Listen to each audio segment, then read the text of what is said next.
y rojo.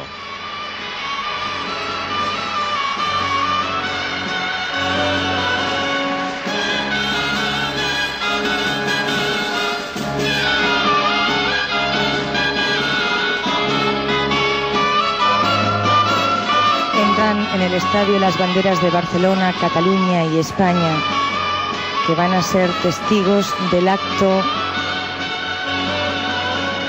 en el que sus majestades los reyes entrarán en el palco de honor de este estadio.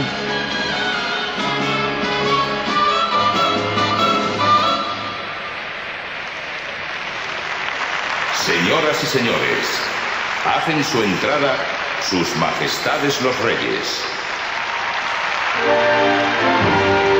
Suena el himno de Cataluña, Els Segadors.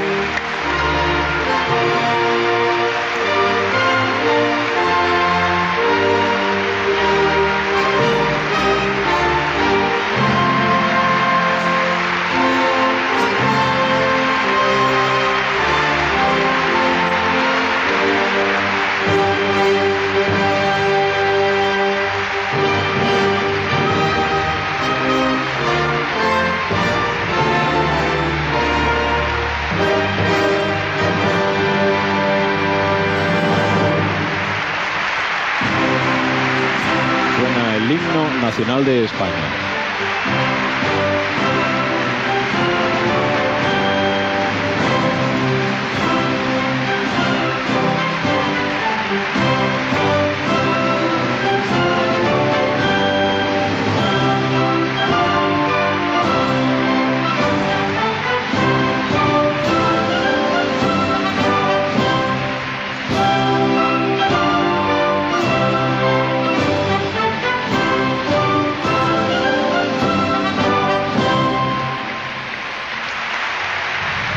Siete aviones C-101 de la patrulla Águila cruzan de este a oeste el Estadio Olímpico.